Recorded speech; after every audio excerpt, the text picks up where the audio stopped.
Are you putting me on trial? Welcome back to Sit in Judgment. the Dragon Age podcast, where we sit and judge.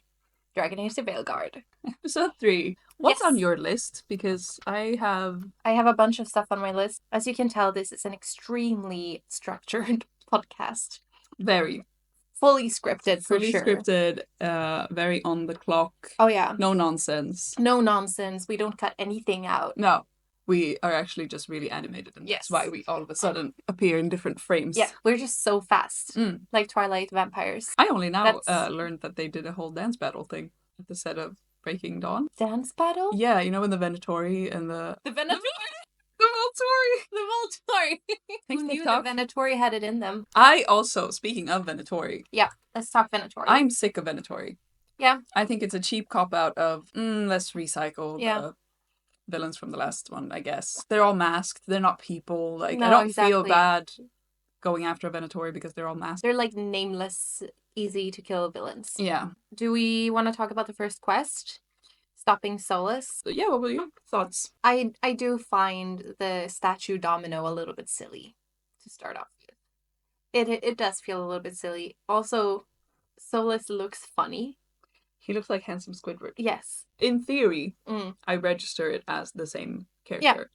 But looking at them side to side, I'm like, that's not the same person. No. Solas with hair in the flashbacks. I'm so disappointed because the thing is, I want a canon explanation for what happened to his hair. why does he have the mullet? Why Yeah. does he have the longest mullet in all of the land? And why does Dorian have the exact same hairstyle? I was gonna say, not to jump to a completely different thing, but let's do it. What What did they he do to Dorian? Why? My baby boy. He was so handsome. He was. They could have just made him a little silver fox, like little Yeah, streaks. just give him some gray. Maybe lengthen The his Dorian hair a I little bit knew. if you want to. But why is it so many different lengths and weird layers and the like Dorian I knew oh, would never be caught dead in that outfit. No, it looks like they aged him 20 years. It's just It's been 10. don't make him look so old. No, Our beautiful boy.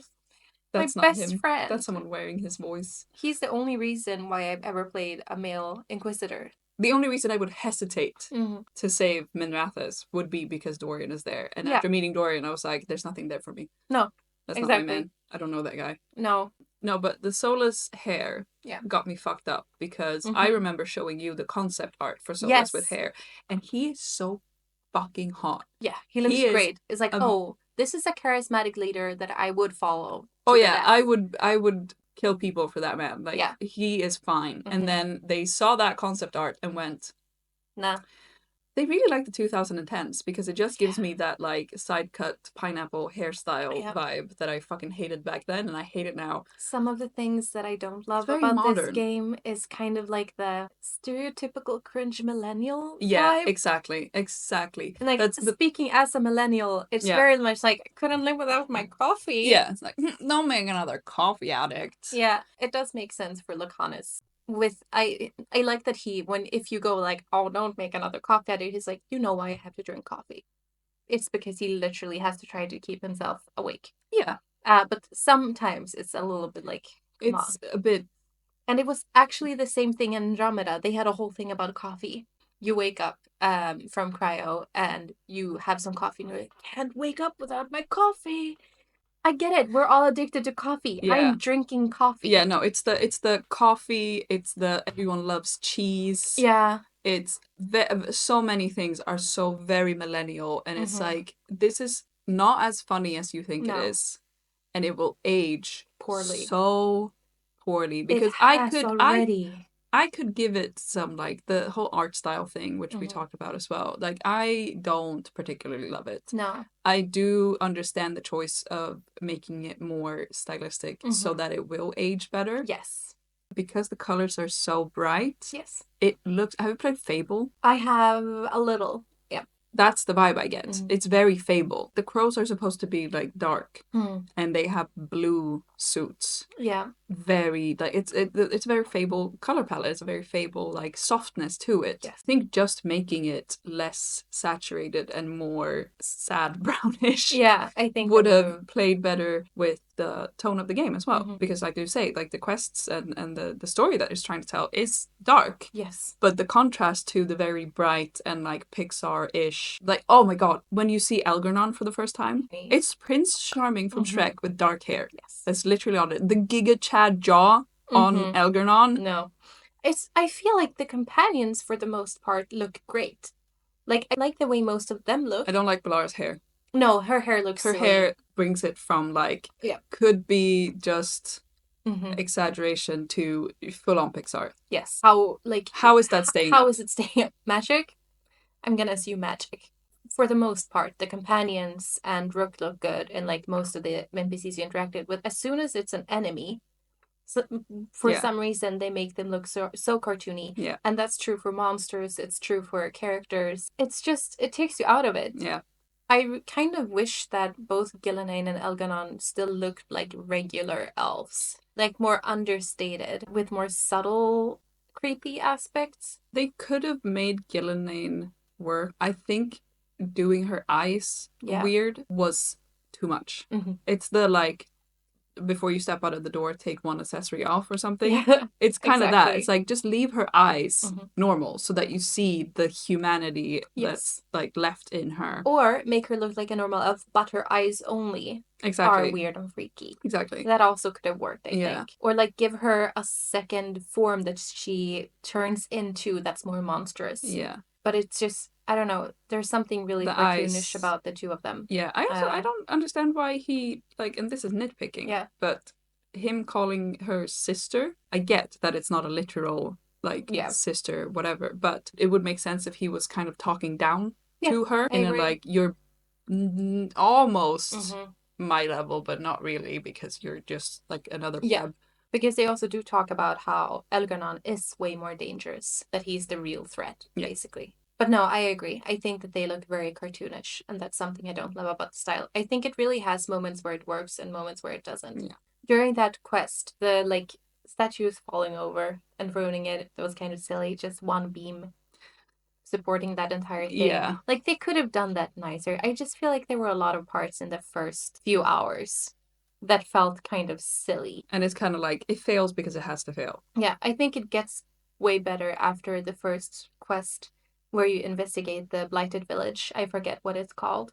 The Metas Crossing. Yes, I thought that was really good. I wish that quest would have been a little longer, or like that we had to sit in the blight, so to speak, a bit more. I have notes that I took from that quest. Yeah. And Mhm. one of the things specifically it. that I wrote down Yeah. is that when you get the quest to go to the Metas Crossing and you're talking to Strife, that it doesn't make sense for him to mention it other than to make you as a player feel like there's more at stake than there is. Because before you go there, he says, yeah, there's at least 100 people living there anyway. And then you keep going. And it's like, it's not a natural thing to say in a conversation. It doesn't do anything other than like you as a dev or as a like who made the game couldn't figure out a better way to make us feel more invested in what's happening, or to make us understand the stakes better. So you had to just put it in there that there's a bunch of people living there. Yeah. And we see about 5. I get that, and I'm not saying I disagree, but this is why I think I'm a much easier like audience for the devs, because I was like, oh no, the village. Oh no, 100 of them. I gotta go save the 100 That's of more people. than 1 people. Yeah, no, there was a lot on the Demetas Crossing, because another thing that pissed me off, not like moments later when we're actually in Demetas Crossing, and they do this a lot. They can't let things just be said and insinuated too. Nev says like, is that an Aravel on the roof? Oh yeah. Because the blight has lifted it up there. Yeah. Would have been enough. There's an Aravel on the fucking roof. But no, Rook has to go, the blight must have lifted it up there. They do over-explain things quite a lot. Thanks. I was so confused. I could not puzzle it together how the fucking Aravel got on the fucking roof in this blighted fucking town where there's 100 fucking people living. Another thing, shortly after, where they do it again, is the little cutscene where Elgernon and Gillian are like standing in front of their fucking wishing well, talking about how, oh, we can't use the lyrium dagger. And then Gillian goes, if we cannot use his lyrium dagger, we will have to make our own red lyrium dagger out of red lyrium, whilst she's holding some red lyrium. Yes. And I'm like, thanks. You couldn't just say, we have to make our own. No. And let the moment just be No, you have to explain exactly what it is you're making out of what it is, whilst showing what you are making it out of. Well, obviously, I can't understand subtleties like that. It really pissed me off. I'm getting kind of tired of characters telling me that I need to make sure that everyone resolves their personal stuff before they're fully committed. Like, yeah, I get it. You've mentioned that so many times. So many characters have told me that. And then finally, Varric goes like, hey, kid, you should really make sure that everyone finishes up their business before, because that's going to hurt the gods. And Rook, who has agreed with everyone for a while, Rook goes, why would that hurt the gods? You know why, Rook. This is not a surprise to you. You've been telling people that. I get it. I get that I should do the side quests with the companions. I understand. You don't need to keep beating me over the head with it. Maybe there are gamers who do need that because they don't usually do side quests or whatever. But it's just like, come on. But yeah, it took me a while to figure out if I needed to do them in a specific order. Or like if I was locking myself out of content. But then I just started thinking about it like Mass Effect 2. Mm-hmm. And that seems to have worked. So again, Mass Effect player privilege. I guess. I'm just a scrub. Yeah. Can I keep going on my... Yes. They still do this, but not as much now, but they still do it. They repeat what the problem we're facing is. Every single time you start a conversation. Every time they remind you we're fighting gods. Yeah. I mean, they weren't really gods. No. They keep repeating it, like, to the point of comedy, because when you see Solas the second time in the Fade, verbatim, he tells you once again what happened, who they are, that he is the elven god of It's like, bro, I was there. I think in a multiplayer game, it makes more sense to be very, very clear with some stuff. Yeah. But if you're playing a single player game like this, you should be paying attention. But there's a lot of repetition. Repetition. There's a lot of repetition. There's a lot of repetition. Like, I know what we're doing. I know that they are not gods. I know that they are, like, can we... Yeah, but they also... Half of the time, they'll be like, we're fighting gods. Our gods. First of all, not my gods. Yeah, and then in the next moment, they'll be like, well, they're not actually gods. And then the next, again, it's like, oh my god, our gods. It's like, no. Pick a fucking lane. Pick one. You can't both be considering them gods and not gods. Yeah. The companions also do the same thing about the environment and what you have to do. And I'm like, it really takes me out of it when it's like, I think it was, I had Harding in my party. And I know it's not specifically Harding that does it. Any companion will do it. But because it was Harding, it made me pissed off and I left her and I barely like picked her up again. The typical, like, you have to get rid of some blight boils to get through. And I shoot one and Harding immediately goes, ugh, that was gross. And I bet there's another one. It's like, I can tell that there's more that I need to get because the door didn't fucking open, did it? They don't give you any, like, moment to figure it out by yourself or to think for yourself. They just tell you. Sometimes I like it, the, like, boil thing and finding the right ones, and because it adjusts the pace of how fast you can get through environments. But sometimes they just make it so unnecessarily complicated that it's just like, oh, I had to find this specific ladder. And that can be fun if it's just a little bit tricky to find. But when I've spent 10 minutes running around some ruins trying to find the correct way up to a certain spot to pick up a crystal or to pop a blight bubble or whatever, it's so frustrating. Yep, I had the same thought today. Could be a me problem, but I don't think that it should be this annoying to get through an environment, and I think you did a bad job if it is, because it's also it's a big contrast, because it's either I can't find the tiny ladder and I'm going insane, or the power crystal that I need to put into this thing is right here. Yeah. It's just, sometimes it makes me very frustrated. Balanced. And I think at the beginning it was fine. And now that we're almost 40 hours in, popping blight bubbles is getting really old. It's satisfying. Yeah, it is. It's very nice when I am fighting Darkspawn and they're popping up out of those boils that if you pop them, they stop coming. Now that I just do the like mage laser beam thing, I can pop them at such a distance that it's only You're basically Dr. Pimple Pop. Yeah, exactly. And it's always just like, 5 Darkspawn that show up because I popped the bubble before I'm even close enough for them to register that I'm there. Yeah. One thing that I figured out that made my gameplay experience better is in the beginning, I was trying to explore as much as possible because I was scared that I wasn't going to get a chance to go back there. There's almost no space that I went when I was initially exploring that I haven't had to go to during a quest. You're gonna end up having to go everywhere anyway, so there's no point trying to get to every chest or finding every little thing because the game is going to lead you there eventually. And I think that if I had figured that out quicker, or known that from the beginning, I would have wasted less time frustratedly trying to get to a chest that doesn't become available until a certain quest. Exactly. I think I had the same realization too, because I think it was 1 or 2 times I realized that I'm really irritated playing, and I'm like, this isn't the point. No. And this isn't the game's fault that I'm irritated. This is me trying to do something that the game is probably telling me to leave. So I cannot fault the game for me being stupid. I do wish that some things had recommended level indicators, because sometimes I would spend a lot of time going to find like a boss and then it was like 20 levels above me. And like it's not a huge deal and you can always just come back to it. Yeah, but it's nice to know that, I can prioritize. At some points you have a lot of quests that you can do. And it would be really helpful if the game told you, hey, just so you know, or even just like with a little skull marker on the quest itself. That lets you know that this is too early. Yeah. Do you want to talk about the factions or the companions maybe?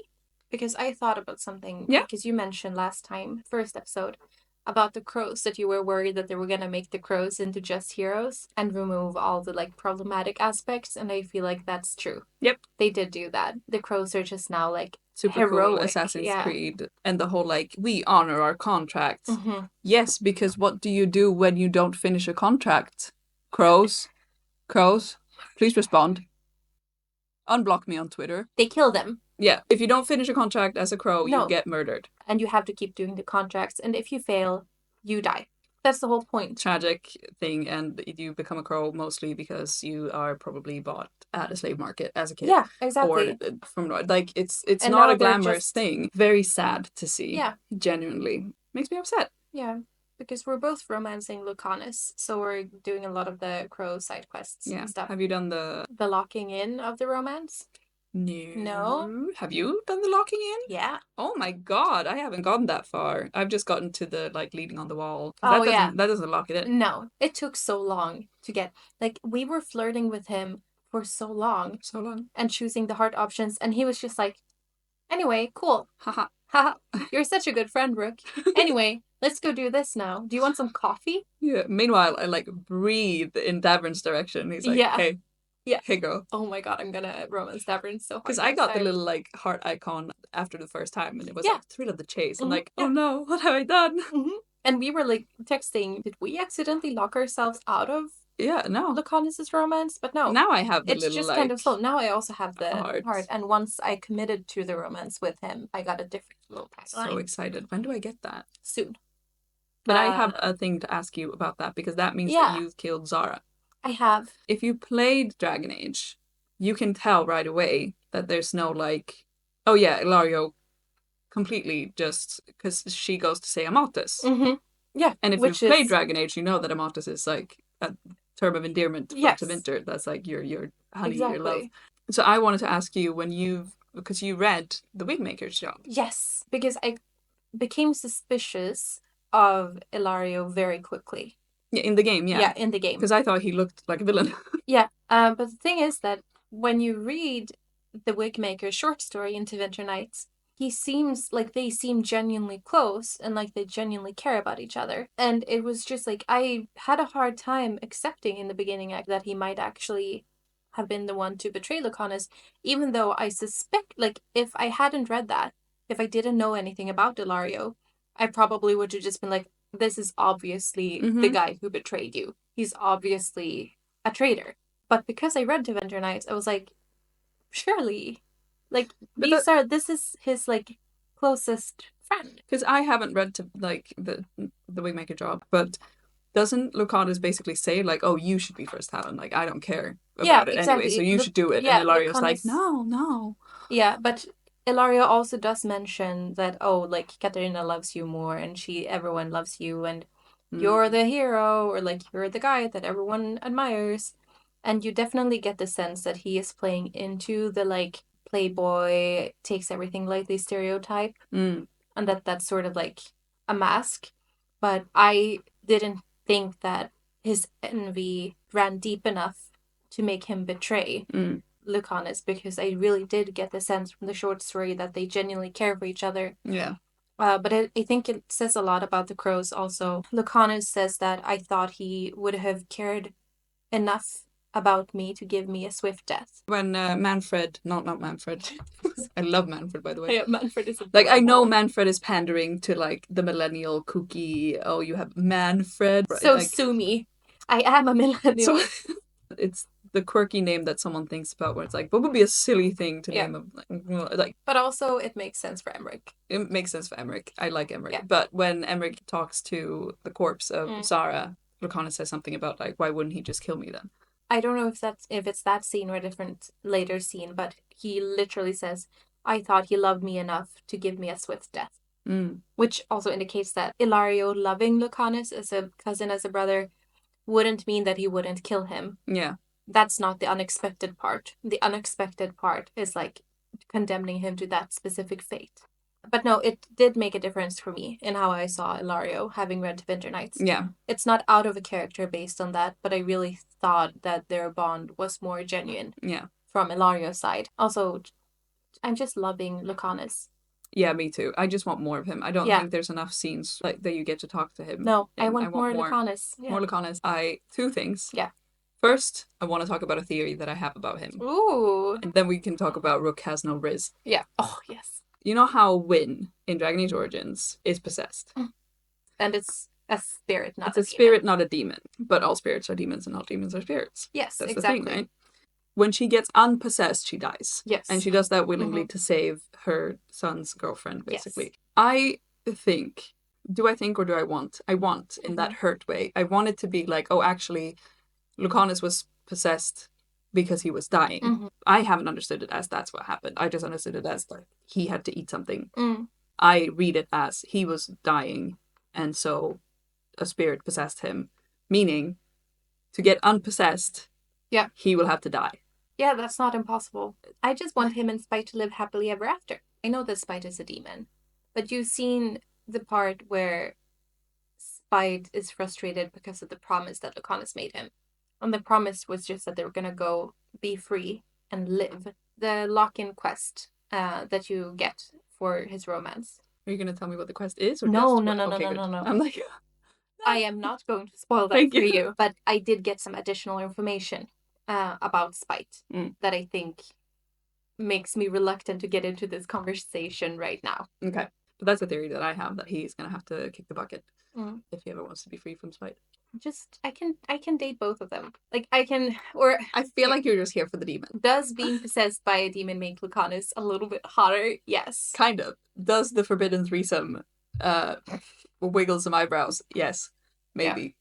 But we don't need to go into that stuff. But Rook has zero rizz, and just the, like, Rook saying, well, I know something that can keep you awake. I am prophesizing it. It's gonna happen. She's gonna say it, and it's gonna be cringe, and I'm gonna love it. It would be so funny. She flirts like a 20-year-old man. Yeah, I thought it was very funny when you mentioned to me earlier that you think that Rook has no rizz, because I absolutely agree.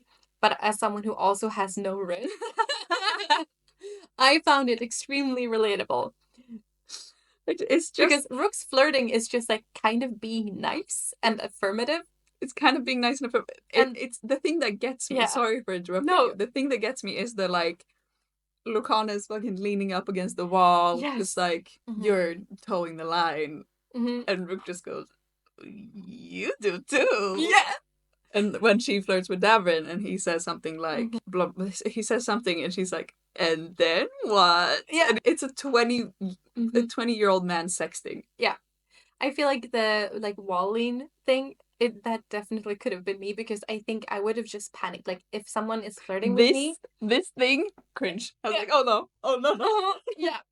Because I feel like I never know what to say when someone is flirting with me, even if I'm like into it. I'm just like, cool. So what? Okay, but what about you? So I feel like I thought that was realistic for me personally, and it was nice too because I could see myself in Rook in that moment. Rizzless Rook. Rizzless Rook. She has the aura of a young man, because when the first flirting option that you have with Lucanas, where it's like, oh, a good coffee is like a goodbye kiss or something, and she's like, what about first kisses? Yeah. Okay. That I would never do. I think I might need a refresher. And it's like, calm down now. I actually did not choose the refresher line because just imagining choosing that gave me so much anxiety. I imagined it being more suave than it was. It was thirsty and desperate, and I wanted her to just be confident, sexy, and that did not land. No. Maybe that's where the northern accent shoots me in the foot. Maybe it works in the American accent. Who knows? Yeah. I think we said that both of our headcanons, because my headcanon with my Rook and Lucanus is that she just fell in love at first sight, desperately, when she saw him like landing with the wings and everything. In that moment, she was just like, oh shit. Yeah. But with Davrin, however, Rook has some rizz. Yeah. Rook was more aligned with my headcanon for Rook because he was like, oh, so what are you hunting? Well, she's like, I don't know, Grey Warden, Elf, something like that. But I feel like Davrin has so much rizz that is infectious. He is intimidating. Yes. Like, I flirt with Lucanus. I'm happy. I'm just going over to chat with Davrin. Yeah. And he gives me the option to flirt, and he's just standing there looking so fine. Yeah. And I'm like, I have to. I have to see what happens. And then I immediately take both of them out on a mission because I headcanon that she just does it for the drama. Like, she's into Lucanus, but he's not biting. And so she's flirting with Davrin. And now she's girl boss too close to the sun, and she's like, shit, fuck. I have on purpose not flirted with Davrin even once because I want to get my first flirting with Davrin experience when I play my next Rook who's going to romance him. I see you, writer of Garrus Vicarian and Davrin Grey Warden. You have a thing with duty and duty and like serious men and loyalty, and I'm into it. Yeah, I see you. I see you. I respect it. Thank you. For me, I hate it. Give me 10 more. I haven't flirted with anyone else. No, to me, Tash, they just seem really juvenile. Yeah, Tash is too childish. Yeah, I would feel like I'm romancing a teenager. Yeah. And I'm not playing Rook as a teenager. That's also a thing, though. Like, Very keeps referring to Rook as kid. Yeah. Which isn't very roleplay friendly if you have, like, a 40, 50-year-old Rook. No, exactly. Which you definitely could. Yeah. I mean, most people who are playing this game, who have been waiting for this game, are people our age or older. And we're 50. We are ancient. Yeah. I mean, we're women around 30, so we're basically dust. Should we talk a little bit about all the companions, maybe? We've talked a little bit about Davrin. We talked about Lucanus. As you mentioned briefly off camera, so to speak, Harding. I feel like she's such a different character than in Inquisition. Yeah, Harding have become what I feared Valara to be. Yeah. And they have manic pixie dream girl Harding, and I cannot stand her. No. I don't bring her with me unless I really have to. I find her annoying. She speaks like a Nickelodeon character. She does. I have a hard time with her. Oh, I'm just so self-deprecating, and oh, little old me. No. Stuff like that. And then also she's like, oh yeah, I just do that sometimes, people pleasing. She doesn't say people pleasing, but that's very obviously what she's referring to. Yeah. And you can be like, you shouldn't do that, that's not healthy, but maybe you had to make people like you. You are a people pleaser. I'm a people pleaser, so it's definitely something that's relatable to me. Absolutely. But it feels like they don't have that much time to like go through these things, and so it feels very surface level. And also, I don't need to see my personal issues reflected in these characters. I want to learn about them. I don't want them to be me. Lucanus and Darren, like, they're nothing like me, and that's why I think they're so intriguing. Exactly. Belara became interesting to me once she started to become her own person, in a way. I'm surprisingly fine with Belara. Yeah. Like, Belara snapped at someone and I said, hell yeah. Yeah.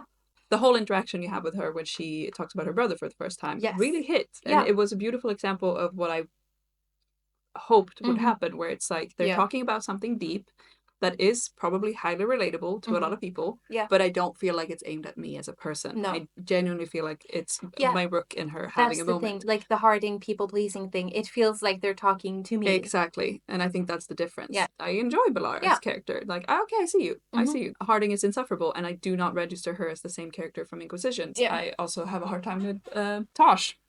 Yeah, I do have a hard time with Tosh. It's just that Also, don't bring your mom to my base. No! It's just like the whole thing it's very juvenile. It's like very like... It's like very, very young adult issues that Tosh is dealing with. And I respect that, and I get that there's going to be a lot of young people playing. But it's just like, as a 31-year-old woman, having one of my companions have teen issues. Yeah. Like, I don't know how to break free from my mom. I respect it, but I just, like, I don't want to deal with that in this game. It's the contrast between the last living griffins on this earth has been taken, and my whole mission is about bringing them back and preserving a whole species. I am possessed by a demon, and my closest ally and family betrayed me personally. I cannot get along with my mother. I'm sorry. How am I supposed to feel invested in that when the stakes are that high in the other quests? Yeah, because all the other quests are like very major stuff. And of course, if you were Tosh, it would feel like your whole identity is on the line and your place in the world and how you see yourself. Of course, and that's important to Tosh, but it's not important in the grand scheme of things, you know? And it's just such, as you say, the levels are so different. Yeah, and I think that's why, like, to me, Tosh feels very out of place in my team. But because everyone else's stakes are that high, and then Tosh is not really easy to get along with. No. Because they're very selfish. Yeah. And self-centered. Selfish, self-centered. Because they're a child, again. They really read as just teenager, and I don't... It's off-putting. Yeah, and I'm sure that there's a lot of people who also really love Tosh.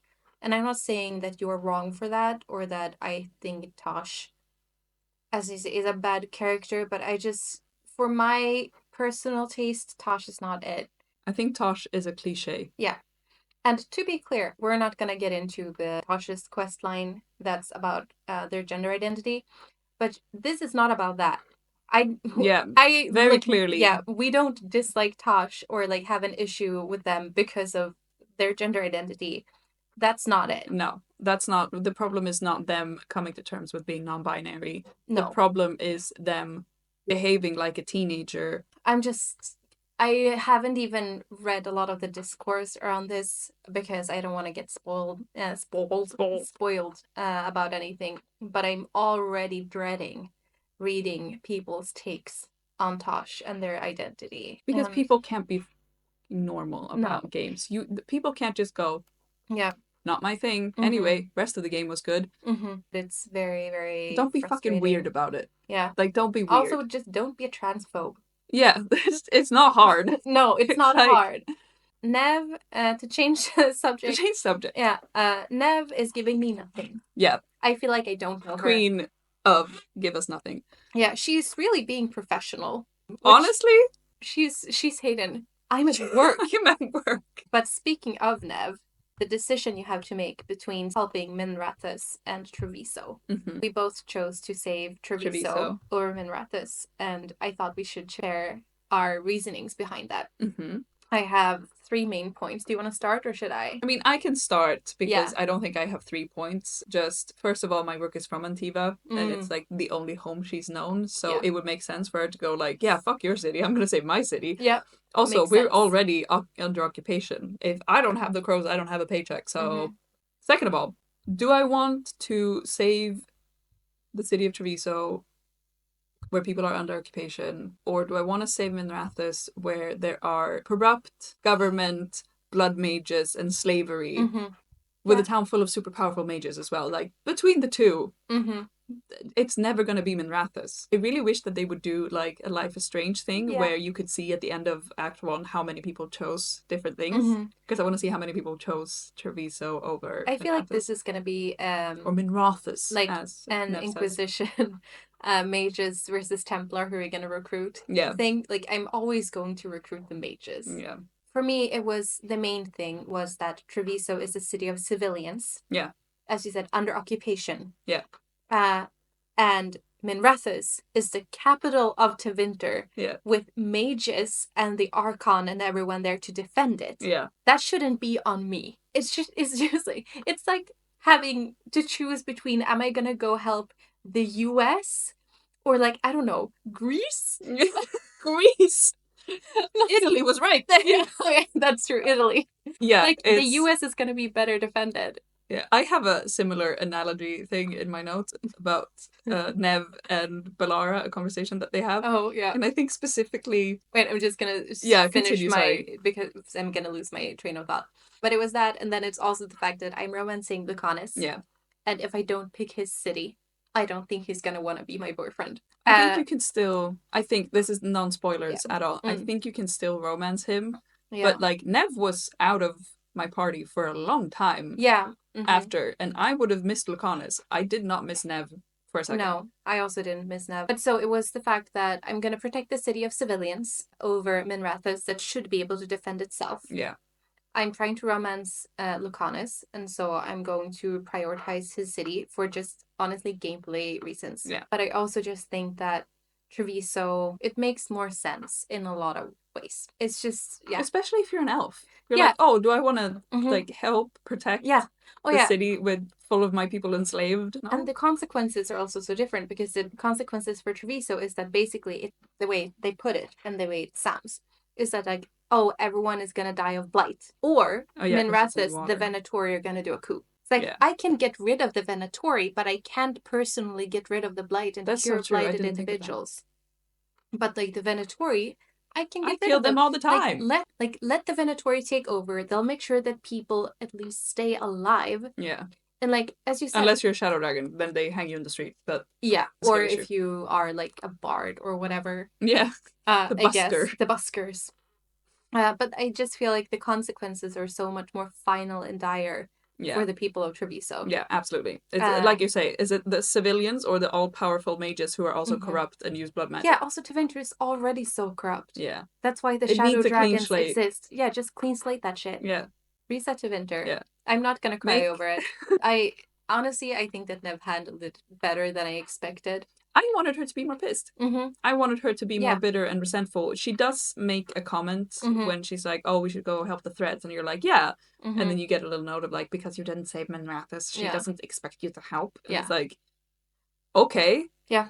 And also, I think the penalty for gaining approval or bond with her was less than I expected. Yeah. Because she's at the same level as everyone else again. Emmerich, Davrin, and Lucanus are all at 7. And I think Nev is still at 5. For me, Tosh and Nev are level 6 and everyone else is at 7 right now. I don't love Tosh, but they have really good abilities. So I kind of begrudgingly bring them along. Yeah, they really do. I think that we should start running this. I will say that Tosh had a really fun conversation with Davrin, though. Yeah. Where it's like, so why didn't you tell me you're a spirit? He's like, I'm not. It's like, it's okay. Yeah. Save me. That was really funny. Yeah. Tosh can definitely be funny. I think that Tosh and Harding would be a cute couple, but I really want to know how old Tosh is supposed to be. Yeah. Because Harding was already an adult. Harding has to be like 30 or something, right? Yeah, Harding has to be, at least 30. I think if they made Tosh around 30, it would make me less, like, make me like their character even less. Yeah. Because I can kind of excuse I don't sound like my mom. At like 20. At 20. It would feel a little bit icky if, like, it's fine for Tosh to have a crush, obviously, on Harding, but if Harding then flirts back with a 20-year-old who is still just moved out of living with their mom. And just now coming to terms with their identity. Yeah, it's just... If you're 20 and a 30-year-old person is talking to you, something's wrong with them. Yeah. This spiraled. It really spiraled. Can I read you my note about the whole, should I say the US or should I say Italy? Italy. A note that I had because after you recruit Balara, Mm-hmm. and like she learns that the gods are real and Yeah. attacking, and that's like a huge. She has fucking Valisneen on her, Mm-hmm. but she chooses to freak out about how it's Nev Gallus that is solving the case. Yeah. I was like, this is so bizarre, and I wrote, Balara's principles are way off. bro, if someone told you that Jesus was risen and committing mass murder, would you have the mental capacity to be excited about how Dan Brown is writing a book about it? Because that's literally, I was like, to put it in context, this is like, you're a Jesus freak. Yes. You got the cross tattooed on your back. You give the fucking sermon and you get so excited that a detective is solving the case of Jesus murdering people. Yeah. It's weird. It's very And she kind of does the same thing about Emmerich. Yeah, she really does. She's a fangirl. I feel like she's a fangirl. Have you gotten the scene where she's writing fan fiction? Oh, I love that. Yeah. I enjoyed that thoroughly. Was funny. It reminded me of Cassandra reading Varric Smut. Rest in peace, Cassandra, you would have loved. But yeah, I'm excited to see where this goes. Do you want to end on some theories on how the game is going to end, or should we just leave that to... No, let's do some theories. Yeah. But I feel like I can't really talk about theories without you having seen all of the Solas memories. Oh, okay, I'll work on it. We can go play right now. You can show me where it is. This being like the blight to end all blight. Do you think that it's going to end with all blight being sealed away? I mean, the thing is, right? There's only one archdemon left. Yeah. I also had a thing in my little mind. The whole like first warden turning into the archdemon thing. I was like, I would be pissed if they did this, obviously. Yeah. But now because I had the idea, I think it would be funny. Imagine for a second that you were put in character creator and they were like, make your warden. And you're like, holy shit, my warden, she's back. And you put so much tender love and care into making your warden. You're like, I'm about to see her again, baby girl. And then your warden is the person to sacrifice themselves, and your warden is the person to turn into the archdemon, and then you have to kill your warden. That would be so sad. It would be, again, if they'd done that, I would have probably been pissed. Yeah. But since they've instead opted for not talking about the warden at all, I like when game studios have the gall to like, oh, you want this character back? Yeah, you want to see your character? Kill them. Yeah. We're going to bring them back and we're going to make them suffer in the most horrific way. And you are going to sit there. It's kind of like and Hawk look in at Inquisition, though. Kind of. Yeah. It's like, just give me the, like, I don't know. I would have liked it. Yeah. I think I would have liked it. What did you do with the first warden? I punched him. Yeah, what happened then? After I punched him? Yeah.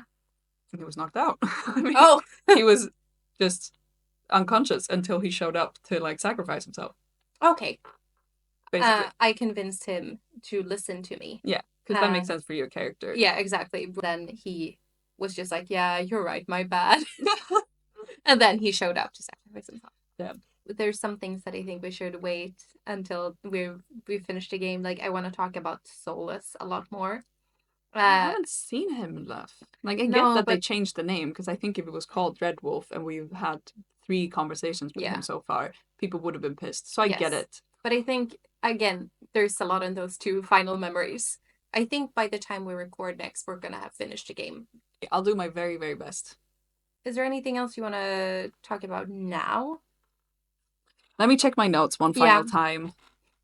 Ooh. I have a thing. It's not a positive thing. Oh. And I'm so sorry, because once I tell you this, you are not going to be able to not notice it. Oh, God. Anytime a conversation is taking place straight in front of a fireplace, the fire makes no sound. None of the time. I think it's once when you talk to Davrin, you can kind of hear it on and off a tiny bit. But 99% of the time, you are having... and it happens a lot. You have a lot of conversations straight in front of a fireplace. Yeah, that's true. And that is a deadly silent fire. There is no noise coming from there. It's because we're in the Fade. I was literally about to say, like, people are going to go, it's the Fade. It's because we're in the Fade. Yeah, no, it's supposed to be a real fire. It's supposed to be a real fire. Yeah. There's no crackle. I think that is poor attention to detail. And it really pisses me off.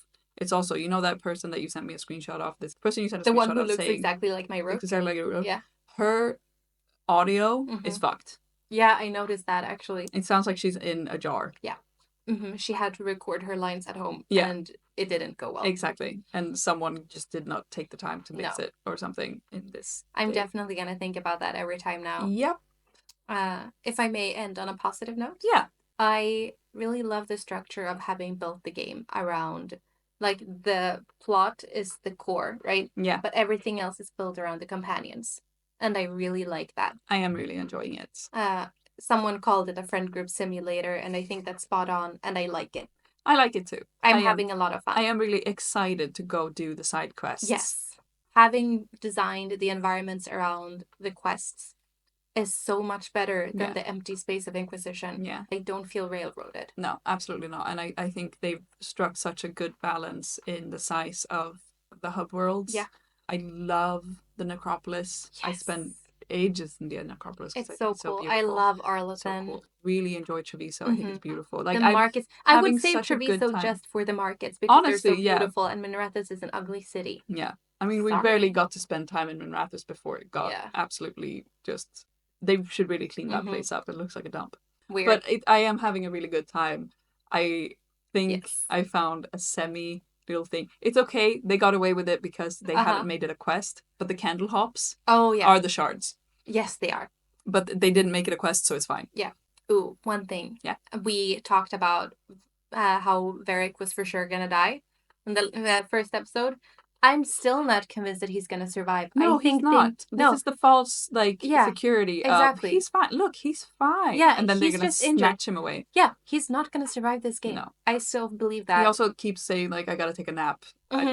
He's not doing good. I'm half convinced that they're going to do, a Bruce Willis, and he's been dead the whole time, but only Rook can see him because, of the fate connection with Solas. Because Varric got stabbed with the he did dagger, right? Or maybe he's... And I haven't seen anyone interact with Varric since. I just got chills there. No one's talking to him. Because he's okay walking around a little bit when he's talking to Rook, but no one interacts with him, no one talks about him. And Lace has this whole thing where she's like, it wasn't supposed to go like this. What do we do now? Sounds like she's talking to Varric. Yeah. To an open window in the Fade. As if he's dead. Yeah. I want this to be true so bad. I think he's dead. Yeah. I'm gonna go with that. He has died, and we just don't. We don't realize it. I just wanted to reestablish that we still don't think that Varric is gonna make it through this game. No, if Varric hasn't died already, he will die before the end of the game. Yes, absolutely. But I love the Varric is already dead theory. Thank you so much. Thank you Here's so her much. TikTok handle. Here's my TikTok handle. Here's our TikTok handle. You can also find us at Instagram at Sit In Judgement. You can find us on Spotify and Sit In on Judgement. YouTube. We would love to hear your thoughts. Yeah, please tell us what you agree with the most and what you disagree with. And did we miss anything that you were like, holy shit, how are you this stupid? Yeah. Or again, we're etc. 35-ish hours into the game at this point. We're in, I would say, the middle of Act 2, probably. Let's cut. Bye! Bye.